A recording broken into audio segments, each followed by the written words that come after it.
ಪಿಂಚಣಿ ಪಡೆಯುವವರಿಗೆ ಹೆಚ್ಚಳ ಹೆಚ್ಚಳ ಹೆಚ್ಚಳ ರಾಜ್ಯ ಸರ್ಕಾರದಿಂದ ಅಥವಾ ಕೇಂದ್ರ ಸರ್ಕಾರದಿಂದ ಪ್ರತಿ ತಿಂಗಳು ಪಿಂಚಣಿಯನ್ನ ಪಡೆಯುವಂತಹ 60 ವರ್ಷದ ಮೇಲ್ಪಟ್ಟವರು ಹಾಗೂ ವಿಧವಾ ಮಹಿಳೆಯರು ಹಾಗೂ ಅಂಗವಿಕಲರಿಗೆ ಸರ್ಕಾರದಿಂದ 3 ಭರ್ಜರಿ ಗುಡ್ ನ್ಯೂಸ್ ಬಂದಿದೆ. ಎಲ್ಲಾ ಪಿಂಚಣಿದಾರರು ತಪ್ಪದೇ ನೋಡಲೇಬೇಕಾದಂತಹ ವಿಷಯ ಮತ್ತು ನಿಮಗೆ ಈ ಒಂದು ದಿನಾಂಕದಂದು ಈ ತಿಂಗಳ ಪಿಂಚಣಿ ಹಣ ಜಮೆ ಆಗುತ್ತೆ. ಇದಷ್ಟೇ ಅಲ್ಲದೆ ಪಿಂಚಣಿ ಹೆಚ್ಚಳದ ಬಗ್ಗೆ ಭರ್ಜರಿ ಸುದ್ದಿ ಬಂದಿದೆ ಹಾಗೂ ಸರ್ಕಾರದಿಂದ ಎಲ್ಲಾ ಪಿಂಚಣಿದಾರರಿಗೆ 3 ಬಿಗ್ ಅಪ್ಡೇಟ್ ಬಂದಿದೆ. ಇವೆಲ್ಲವನ್ನು ಕೂಡ ಈ ಒಂದು ವಿಡಿಯೋದಲ್ಲಿ ತಿಳಿಸಿಕೊಡ್ತೇವೆ. ಪ್ರತಿಯೊಬ್ಬ ವೀಕ್ಷಕರು ಕೂಡ ಈ ಒಂದು ವಿಡಿಯೋನ ಎಲ್ಲೂ ಸ್ಕಿಪ್ ಮಾಡದೆ ಸಂಪೂರ್ಣವಾಗಿ ಕೊನೆವರೆಗೂ ನೋಡಿ. ನಮಸ್ಕಾರ ಪ್ರೀತಿಯ ವೀಕ್ಷಕರೇ, ನಿಮಗೆಲ್ಲರಿಗೂ ಸ್ವಾಗತ. ಇವತ್ತಿನ ವಿಡಿಯೋದಲ್ಲಿ ಪಿಂಚಣಿ ಪಡೆಯುವವರಿಗೆ ಹಿರಿಯ ನಾಗರಿಕರು, ವಿಧವಾ ಮಹಿಳೆಯರು, ಅಂಗವಿಕಲರು ಮತ್ತು ಸಂಧ್ಯಾ ಸುರಕ್ಷಾ ಯೋಜನೆಯಡಿಯಲ್ಲಿ ಲಾಭ ಪಡೆಯುತ್ತಿರುವ ಎಲ್ಲರಿಗೂ ಸಂಬಂಧಿಸಿದ ದೊಡ್ಡ ಅಪ್ಡೇಟ್ ಗಳನ್ನ ತರುತ್ತಿದ್ದೇನೆ.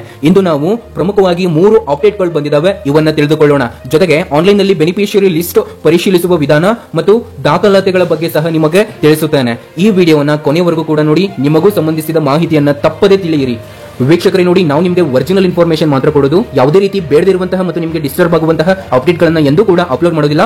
ಯಾರಿನ್ನೂ ಸಬ್ಸ್ಕ್ರೈಬ್ ಆಗಿಲ್ವೋ ಅವರು ಈಗಲೇ ಕೆಳಗಡೆ ಕಾಣುವಂತಹ ಸಬ್ಸ್ಕ್ರೈಬ್ ಬಟನ್ ಮೇಲೆ ಪ್ರೆಸ್ ಮಾಡಿ, ಅದರ ಮೇಲೆ ಕ್ಲಿಕ್ ಮಾಡಿಬಿಟ್ಟು ಪ್ರತಿಯೊಬ್ಬ ವೀಕ್ಷಕರು ಕೂಡ ತಪ್ಪದೇ ಸಬ್ಸ್ಕ್ರೈಬ್ ಆಗಿ, ಹಾಗೆ ಈ ಒಂದು ವಿಡಿಯೋಕ್ಕೆ ಲೈಕ್ ಮಾಡಿ. ಈ ಒಂದು ವಿಡಿಯೋಕ್ಕೆ 700 ಲೈಕ್ ಗಳನ್ನ ನಿಮ್ಮಿಂದ ಕೇಳ್ತಾ ಇದ್ದೇವೆ. ನೀವೆಲ್ಲರೂ ಕೂಡ ಮಾಡಿದ್ರೆ ಆಗುತ್ತೆ, ಇನ್ನು ಜಾಸ್ತಿನೇ ಆಗಬಹುದು. ತಪ್ಪದೇ ವಿಡಿಯೋನ ನೋಡ್ತಾ ಇರುವಂತಹ ಪ್ರತಿಯೊಬ್ಬರು ಕೂಡ ತಪ್ಪದೇ ಒಂದು ಲೈಕ್ ಅನ್ನು ಮಾಡಿ. ನೋಡಿ, ಆಗಸ್ಟ್ ತಿಂಗಳ ಪಿಂಚಣಿ ಹಣದ ಬಗ್ಗೆ ಬಹಳಷ್ಟು ಮಾಹಿತಿಯನ್ನ ನೀವು ಕೇಳ್ತಾ ಇದ್ರಿ. ಇಲ್ಲಿ ನೋಡಿ, ನಾವು ರಿಸರ್ಚ್ ಮಾಡಿದ್ವಿ. ಇಲ್ಲಿ ಆಗಸ್ಟ್ ತಿಂಗಳ ಪಿಂಚಣಿ ಹಣವನ್ನ ಸರ್ಕಾರ ಅರ್ಹ ಫಲಾನುಭವಿಗಳ ಒಂದು ಖಾತೆಗಳಿಗೆ ಜಮೆ ಮಾಡಲು ಪ್ರಾರಂಭಿಸಿದೆ. ಹೌದು, ನಿಮ್ಮ ಬ್ಯಾಂಕ್ ಖಾತೆಗಳಿಗೆ ಹಣ ಹಾಕಲಿಕ್ಕೆ ಆಲ್ರೆಡಿ ಮುಂದಾಗಿದೆ ಮತ್ತು ಕೆಲವರ ಖಾತೆಗಳಿಗೆ ಹಣ ತಡವಾಗಿ ಬಂದಿರುವುದಕ್ಕೆ ಮುಖ್ಯ ಕಾರಣವನ್ನು ಕೂಡ ಸರ್ಕಾರ ಕೊಟ್ಟಿದೆ. ದಾಖಲಾತಿಗಳಲ್ಲಿನ ಹೊಂದಾಣಿಕೆಯ ಸಮಸ್ಯೆಯಿಂದ ನಿಮಗೆ ಲೇಟ್ ಆಗಿ ಬರುವಂತಹ ಸಾಧ್ಯತೆ ಹೆಚ್ಚಾಗಿದೆ, ಆದರೆ ಹಣ ಬರೋದು ನಿರೀಕ್ಷೆಯಾಗಿದೆ.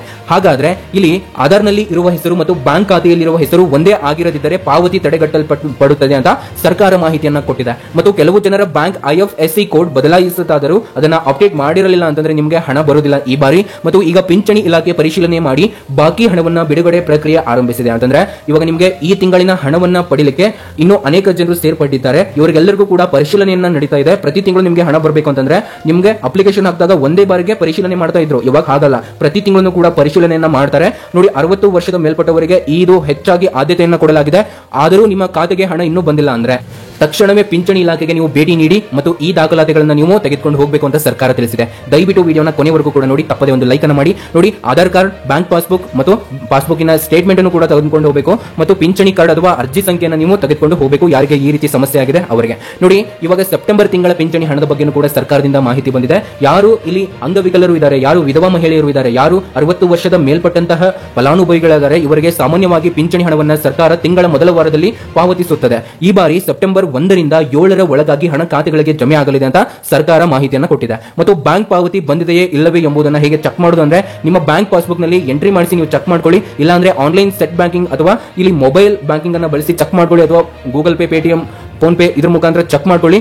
ನಿಮಗೆ ಹಣ ಬಂದಿದೆನಾ ಇಲ್ವಾ ಅಂತ ಒಂದ್ಸರಿ ಮೆಸೇಜ್ ಬಂದಿರುತ್ತೆ. ಈ ರೀತಿಯಾಗಿ ನೀವು ಹಣ ಬಂದಿದೆನಾ ಇಲ್ವಾ ಅಂತ ತಿಳ್ಕೊಳ್ಬಹುದು. ಇಲ್ಲಿ ಒಂದು ಮುಖ್ಯ ಸಲಹೆ ನಿಮಗೆ ತಿಳಿಸಿದೆ ಸರ್ಕಾರ, ಏನಂದ್ರೆ ಕೆಲವು ಪಿಂಚಣಿದಾರರು ತಮ್ಮ ಖಾತೆಯನ್ನ ವರ್ಷಗಳಿಂದ ಬಳಸದೇ ಇರಬಹುದು. ಅಂದ್ರೆ ಅವರ ಒಂದು ಬ್ಯಾಂಕ್ ಖಾತೆಯ ಒಂದು ಇನ್ಆಕ್ಟಿವ್ ಆಗಿರುತ್ತೆ. ಕೆಲವೊಂದು ನೀವು ಬಳಸದೇ ಇದ್ರೆ ಅಂದ್ರೆ ನಿಮಗೆ ಹಣ ಬರ್ತಾ ಇರುತ್ತೆ, ಆದ್ರೆ ನೀವು ನಿಮ್ಮ ಬ್ಯಾಂಕ್ ಅಕೌಂಟ್ ಎಂದು ಕೂಡ ಬಳಸದೇ ಇರ್ತೀರಾ. ಹಾಗಾಗಿ ಇಲ್ಲಿ ನಿಮಗೆ ಹಣ ಬರುವುದು ಪಾವತಿ ಸ್ವೀಕರಿಸುವುದಿಲ್ಲ ಅಂತ ಸರ್ಕಾರ ತಿಳಿಸಿದೆ. ಅದರಿಂದ ಖಾತೆ ಸಕ್ರಿಯವಾಗಿದೆ ಎಂದು ಖಚಿತಪಡಿಸಿಕೊಳ್ಳಿ. ಮತ್ತು ಪಿಂಚಣಿ ಹೆಚ್ಚಳದ ಭರ್ಜರಿ ಸುದ್ದಿ ಬಂದಿದೆ. ಇವಾಗ ನೀವೆಲ್ಲರೂ ಕೂಡ ಕಾಯ್ತಾ ಇದ್ದಂತಹ ಒಂದು ಮಾಹಿತಿ ಬಂದಿದೆ. ಏನಂದ್ರೆ ಪಿಂಚಣಿ ಇವತ್ತು ಹೆಚ್ಚಿಗೆ ಆಗುತ್ತೆ, ನಾಳೆ ಹೆಚ್ಚಿಗೆ ಆಗುತ್ತೆ ಅಂತ ಅನೇಕ ಮಾಹಿತಿಯನ್ನ ಕೇಳ್ತಾ ಇದ್ರಿ. ಕೊನೆಗೂ ಕೂಡ ನಿಮಗೆ ಒಂದು ಮಾಹಿತಿ ಇವತ್ತ ಸಿಕ್ಕಿದೆ. ಸರ್ಕಾರಿ ನೌಕರರಿಗೆ ಸರ್ಕಾರ ಈಗಾಗಲೇ ವೇತನ ಮತ್ತು ಪಿಂಚಣಿಯನ್ನ ಹೆಚ್ಚಿಸಿದೆ ಅಂತ ತಿಳಿಸಲಾಗಿದೆ. ಹಾಗೂ ಇವಾಗ ಯಾರ್ಯಾರು ಈ ಅಂಗವಿಕಲರು ಇದ್ದಾರೆ, ವಯಸ್ಕರರು ಇದ್ದಾರೆ ಮತ್ತು ಪ್ರತಿ ತಿಂಗಳು ಈ ವಿಧವಾ ಪಿಂಚಣಿ, ವಿಧವಾ ವೇತನವನ್ನ ಪಡಿತಾ ಇದ್ದಂತಹ ಫಲಾನುಭವಿಗಳಿದ್ದಾರೆ, ಇವರಿಗೆಲ್ಲರಿಗೂ ಕೂಡ ಮತ್ತೊಂದು ಅಪ್ಡೇಟ್ ಇದೆ. ಏನಂದ್ರೆ ಈ ಒಂದು ರೀತಿಯಲ್ಲಿ ಹಿರಿಯ ನಾಗರಿಕರು, ವಿಧವಾ ಮಹಿಳೆಯರು ಮತ್ತು ಅಂಗವಿಕಲರು ಕೂಡ ತಮ್ಮ ಒಂದು ಪಿಂಚಣಿ ಹೆಚ್ಚಿಸಲು ಸರ್ಕಾರ ಮನವಿಯನ್ನ ಸಲ್ಲಿಸಿದ್ದಾರೆ. ಅವರು ಹೇಳಿರುವುದೇನೆಂದರೆ, ಬೆಲೆ ಏರಿಕೆಯಿಂದಾಗಿ ಜೀವನ ನಡೆಸುವುದು ತುಂಬಾ ಕಷ್ಟವಾಗಿದೆ.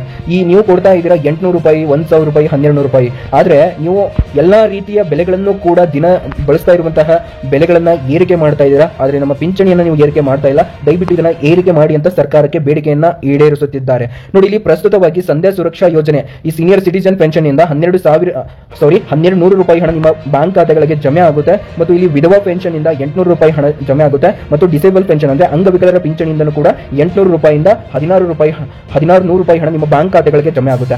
ಈ ಮೊತ್ತವನ್ನ ಕನಿಷ್ಠ 1500 ರಿಂದ 2000 ಹೆಚ್ಚಿಸಬಹುದು ಎಂಬ ನಿರೀಕ್ಷೆ ಇದೆ. ಹಾಗಾಗಿ ಇತ್ತೀಚಿನ ವರದಿಗಳ ಪ್ರಕಾರ ಈ ಅಕ್ಟೋಬರ್ ತಿಂಗಳಲ್ಲಿ ಮುಖ್ಯಮಂತ್ರಿ ಸಿದ್ದರಾಮಯ್ಯನವರು ಪಿಂಚಣಿ ಹೆಚ್ಚಳದ ಕುರಿತು ದೊಡ್ಡ ಘೋಷಣೆ ಮಾಡುವ ಸಾಧ್ಯತೆ ಇದೆ. ಇದರಿಂದ ಲಕ್ಷಾಂತರ ಪಿಂಚಣಿದಾರರಿಗೆ ಭರ್ಜರಿ ನೆಮ್ಮದಿ ಹಾಗೂ ಗುಡ್ ನ್ಯೂಸ್ ಕೂಡ ಸಿಗಲಿದೆ. ಮತ್ತು ನೋಡಿ, ಇಲ್ಲಿ ಬೆನಿಫಿಷಿಯರಿ ಲಿಸ್ಟ್ ಮತ್ತು ಆನ್ಲೈನ್ ನಲ್ಲಿ ಪರಿಶೀಲನೆಗೆ ಮಾಹಿತಿಯನ್ನ ಕೊಡಲಾಗಿದೆ. ಇದನ್ನೆಲ್ಲರೂ ಕೂಡ ಕಡ್ಡಾಯವಾಗಿ ಮಾಡಲೇಬೇಕು ಅಂತ ತಿಳಿಸಲಾಗಿದೆ. ವಿಡಿಯೋನ ಸಂಪೂರ್ಣವಾಗಿ ಕೊನೆವರೆಗೂ ಕೂಡ ನೋಡಿ. ಯಾರಿನ್ನೂ ಲೈಕ್ ಮಾಡಿಲ್ಲ ತಪ್ಪದೆ ಒಂದು ಲೈಕ್ ಅನ್ನು ಮಾಡಿ. ನೋಡಿ, ಇಲ್ಲಿ ಬೆನಿಫಿಷಿಯರಿ ಲಿಸ್ಟ್ ಅಂತ ಇದೆ ವೀಕ್ಷಕರೇ. ಈ ಒಂದು ಲಿಸ್ಟ್ ಅಲ್ಲಿ ನೀವು ಇರಲೇಬೇಕಾಗುತ್ತೆ. ಇಲ್ಲಿ ನೋಡಿ, ವಿಧವಾ ಪೆನ್ಷನ್ 2025 ಬೆನಿಫಿಷಿಯರಿ ಲಿಸ್ಟ್ ಅನ್ನು ಸರ್ಕಾರದ ಮಾಹಿತಿ ಕಣಜ ಪೋರ್ಟಲ್ ನಲ್ಲಿ ಬಿಡುಗಡೆ ಮಾಡಲಾಗಿದೆ ಆಲ್ರೆಡಿ. ಇದರ ಮೂಲಕ ನೀವು ನಿಮ್ಮ ಜಿಲ್ಲೆಯ ಹೆಸರು ಆಯ್ಕೆ ಮಾಡಿ ಇಲ್ಲಿ ಹೋಬಳಿ ಮತ್ತು ಗ್ರಾಮದ ವಿವರವನ್ನ ನಮೂದಿಸಿ ನಂತರ ನಿಮ್ಮ ಹೆಸರಿನ ಬೆನಿಫಿಷಿಯರಿ ಲಿಸ್ಟ್ ಅನ್ನು ನೀವು ಪರಿಶೀಲಿಸಬೇಕು ಅಂತ ತಿಳಿಸಲಾಗಿದೆ. ಇದರ ಪ್ರಯೋಜನ, ಇದರಿಂದ ಏನ್ ಲಾಭ ಆಗುತ್ತೆ ಅಂತಂದ್ರೆ, ಯಾರ ಹೆಸರಿದೆ ಯಾರದು ಸೇರಿಲ್ಲ ಎಂಬುದರ ಮಾಹಿತಿ ದೊರೆಯುತ್ತಿದೆ ಮತ್ತು ಪಾವತಿ ಬಂದಿದೆಯಾ ಅಥವಾ ತಡವಾಗಿದೆಯಾ ಎಂಬುದನ್ನು ತಿಳಿಯಬಹುದಾಗಿರುತ್ತೆ. ಇದಲ್ಲದೆ ಲಿಸ್ಟ್ ನಲ್ಲಿ ಹೆಸರು ಇಲ್ಲದಿದ್ದರೆ ತಕ್ಷಣ ಮತ್ತೊಮ್ಮೆ ಅರ್ಜಿಯನ್ನು ಸಲ್ಲಿಸಿ ಮತ್ತೆ ನೀವು ಪರಿಹರಿಸಿಕೊಳ್ಳಬಹುದು ಅಂತ ಸರ್ಕಾರ ಮಾಹಿತಿಯನ್ನು ತಿಳಿಸಿದೆ. ಹಾಗೆ ನಿಮಗೆ ಮತ್ತೊಂದು ಅಪ್ಡೇಟ್ ಕೊಡಲಾಗಿದೆ. 60 ವರ್ಷದ ಮೇಲ್ಪಟ್ಟಂತವರಿಗೆ, ಅಂಗವಿಕಲರಿಗೆ ಮತ್ತು ವಿಧವಾ ಮಹಿಳೆಯರಿಗೆ ಈ ಮಾಹಿತಿಯಾಗಿದೆ. ಪಿಂಚಣಿ ಪಡೆಯುವವರು ಗಮನಿಸಬೇಕಾದಂತಹ ಪ್ರಮುಖ ವಿಚಾರಗಳನ್ನ ಸರ್ಕಾರ ತಿಳಿಸಿದೆ. ನಿಮ್ಮ ಆಧಾರ್ ಕಾರ್ಡ್ ಬ್ಯಾಂಕ್ ಖಾತೆ ಲಿಂಕ್ ಆಗಿರಲೇಬೇಕು ಅಂತ ಕಡ್ಡಾಯವಾಗಿ ನೀವು ಇದನ್ನ ಮಾಡಿಸಿರಲೇಬೇಕು ಅಂತ ಸರ್ಕಾರ ತಿಳಿಸಿದೆ. ಮತ್ತು ಖಾತೆ ಸಕ್ರಿಯ ಅಂದ್ರೆ ಆಕ್ಟಿವ್, ನಿಮ್ಮ ಒಂದು ಬ್ಯಾಂಕ್ ಖಾತೆ ಸಕ್ರಿಯವಾಗಿ ಇರಲೇಬೇಕು, ಆಕ್ಟಿವ್ ಆಗಿ ಇರಲೇಬೇಕು ಅಂತ ಸರ್ಕಾರ ಮಾಹಿತಿಯನ್ನು ಕೊಟ್ಟಿದೆ. ಮತ್ತು ಪಾಸ್ಬುಕ್ ನಲ್ಲಿ ಹೆಸರು ಮತ್ತು ಆಧಾರ್ ನಲ್ಲಿರುವ ಹೆಸರು ಒಂದೇ ಆಗಿರಬೇಕು ಅಂತ ಸರ್ಕಾರ ತಿಳಿಸಿದೆ. ಒಂದು ವೇಳೆ ಬದಲಾವಣೆ ಅಂದ್ರೆ ಇಲ್ಲಿ ಮ್ಯಾರೇಜ್ ಆಗಿದ್ರೆ ಅಥವಾ ನೇಮ್ ಕರೆಕ್ಷನ್ ಇತ್ತು ಅಂತಂದ್ರೆ, ಬ್ಯಾಂಕ್ ಚೇಂಜ್ ಮಾಡಿದ್ರೆ ಅದನ್ನು ತಕ್ಷಣವೇ ಪಿಂಚಣಿ ಇಲಾಖೆಯಲ್ಲಿ ಅಪ್ಡೇಟ್ ಮಾಡಿಸಿಕೊಳ್ಳಿ. ಇದರಿಂದ ನಿಮಗೆ ಸಮಸ್ಯೆ ಆಗೋದಿಲ್ಲ. ಸ್ನೇಹಿತರೆ, ಇವತ್ತು ನಾವು 3 ಮುಖ್ಯ ವಿಷಯಗಳನ್ನು ನೋಡಿದ್ದೇವೆ. ಆಗಸ್ಟ್ ತಿಂಗಳ ಬಾಕಿ ಹಣ ಬಿಡುಗಡೆಯಾಗಿದೆ ಮತ್ತು ಸೆಪ್ಟೆಂಬರ್ ತಿಂಗಳ ಹಣ 1 ರಿಂದ 7ನೇ ತಾರೀಕಿನ ಒಳಗೆ ಬರುತ್ತೆ. ಮತ್ತು ಇಲ್ಲಿ ನೋಡಿ, ಅಕ್ಟೋಬರ್ ನಲ್ಲಿ ಪಿಂಚಣಿ ಹೆಚ್ಚಳದ ಬಗ್ಗೆ ಭರ್ಜರಿ ಗುಡ್ ನ್ಯೂಸ್ ಬರಬಹುದು ಎಂಬ ಒಂದು ನಿರೀಕ್ಷೆ ಸರ್ಕಾರ ಕೊಟ್ಟಿದೆ. ಜೊತೆಗೆ ಬೆನಿಫಿಷಿಯರಿ ಲಿಸ್ಟ್ ಆನ್ಲೈನ್ ನಲ್ಲಿ ಲಭ್ಯವಿದೆಯೇ, ಅದರಲ್ಲಿ ನಿಮ್ಮ ಹೆಸರನ್ನ ಪರಿಶೀಲಿಸಿಕೊಳ್ಳುವುದು ಹೇಗೆ ಅಂತ ಕೂಡ ಹೇಳಲಾಗಿದೆ. ನಿಮಗೂ ಈ ಮಾಹಿತಿ ಉಪಯೋಗವಾಗಿದೆ ಅಂದ್ರೆ ಈ ಒಂದು ವಿಡಿಯೋನ ಲೈಕ್ ಮಾಡಿ, ದಯವಿಟ್ಟು ಶೇರ್ ಮಾಡಿ. ನಮ್ಮ ಚಾನೆಲ್ ಅನ್ನ ಇನ್ನೂ ಕೂಡ ಯಾರಿನ್ನೂ ಸಬ್ಸ್ಕ್ರೈಬ್ ಮಾಡಿಲ್ಲ, ದಯವಿಟ್ಟು ಸಬ್ಸ್ಕ್ರೈಬ್ ಮಾಡ್ಕೊಳ್ಳಿ ಮತ್ತು ಮುಂದಿನ ದಿನಗಳಲ್ಲಿ ಇನ್ನಷ್ಟು ಉಪಯುಕ್ತವಾಗುವ ಮಾಹಿತಿಯನ್ನ ತರುತ್ತೇವೆ. ಓಕೆ, ಇನ್ನೊಂದು ಹೇಳೋದು ಮರೆತ್ವೆ, ಏನಂದ್ರೆ ಸರ್ಕಾರದಿಂದ ವಿಧವಾ ಪಿಂಚಣಿ, ಅಂಗವಿಕಲರ ಪಿಂಚಣಿ ಹಾಗೂ ವಯಸ್ಕರರ ಪಿಂಚಣಿಯನ್ನು ನೀವು ಪಡಿತಾ ಇದ್ದೀರಾ ಅಂತಂದ್ರೆ ನಿಮ್ಮ ಒಂದು ಬ್ಯಾಂಕ್ ನಲ್ಲಿ, ಒಂದು ಉದಾಹರಣೆಯಾಗಿ ಹೇಳೋದಾದ್ರೆ, ಇದು ಎಲ್ಲರೂ ಕೂಡ ಮಾಡಲೇಬೇಕು. ನಿಮ್ದೊಂದು SBI ಬ್ಯಾಂಕ್ ಇರುತ್ತೆ ಅಂತ ಅನ್ಕೊಳ್ಳಿ, ಅಥವಾ ಯೂನಿಯನ್ ಬ್ಯಾಂಕ್, ಕೆನರಾ ಬ್ಯಾಂಕ್ ಅಥವಾ ಕರ್ನಾಟಕ ಬ್ಯಾಂಕ್ ಅಥವಾ ಯಾವುದೋ ಒಂದು ಬ್ಯಾಂಕ್ ನಲ್ಲಿ ನಿಮ್ಮ ಅಕೌಂಟ್ ಇರುತ್ತೆ, ಅಲ್ಲಿಗೆ ಹಣ ಬರ್ತಾ ಇರುತ್ತೆ.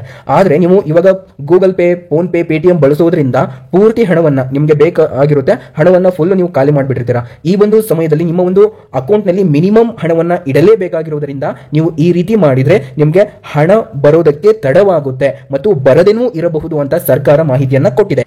ಹಾಗಾಗಿ ನೋಡಿ, ಈ ಬಾರಿ ನಿಮ್ಮ ಒಂದು ಬ್ಯಾಂಕ್ ನಲ್ಲಿ ಝೀರೋ ಬ್ಯಾಲೆನ್ಸ್ ಯಾರ್ದು ಇರುತ್ತೆ ಅವರಿಗೆ ಯಾವುದೇ ರೀತಿ ಪ್ರಾಬ್ಲಮ್ ಆಗೋದಿಲ್ಲ. ಇನ್ ಕೇಸ್ ಕೆಲವೊಂದಿಷ್ಟು ಬ್ಯಾಂಕ್ಗಳು ಮಿನಿಮಮ್ 500 ರೂಪಾಯಿ ಇಡಲೇಬೇಕು, ಮಿನಿಮಮ್ 1000 ರೂಪಾಯಿ ಹಣ ಇಡಲೇಬೇಕು, ಹಾಗೂ SBI ಅಕೌಂಟ್ ನಲ್ಲಿ 2000 ರೂಪಾಯಿ ಹಣ ಇಡಲೇಬೇಕು. ಈ ರೀತಿ ಆಗಿ ಇದ್ರೆ ಖಂಡಿತ ನಿಮಗೆ ಪ್ರಾಬ್ಲಮ್ ಆಗುತ್ತೆ. ಇದನ್ನ ಎಲ್ಲರೊಂದಿಗೂ ಕೂಡ ಹಂಚಿಕೊಳ್ಳಿ ವೀಕ್ಷಕರೇ. ನೋಡಿ, ಇವತ್ತಿನ ಮಾಹಿತಿ ನಿಮಗೆ ಹೆಲ್ಪ್ ಆಗಿದೆ ಅಂತ ಅನ್ಕೊಂಡಿದ್ದೇವೆ. ಮತ್ತೆ ನಿಮಗೆ ಮತ್ತೊಂದು ಒರಿಜಿನಲ್ ವಿಡಿಯೋದಲ್ಲಿ ಸಿಗ್ತವೆ. ಈ ಒಂದು ವಿಡಿಯೋನ ಕೊನೆವರೆಗೂ ನೋಡಿದ ಎಲ್ಲ ವೀಕ್ಷಕರಿಗೆ ಹೃದಯಪೂರ್ವಕ ಧನ್ಯವಾದಗಳು. ಲೈಕ್ ಮಾಡಿದ ಎಲ್ಲ ವೀಕ್ಷಕರಿಗೆ ನನ್ನ ಕಡೆಯಿಂದ ಹೃದಯಪೂರ್ವಕ ಧನ್ಯವಾದಗಳು.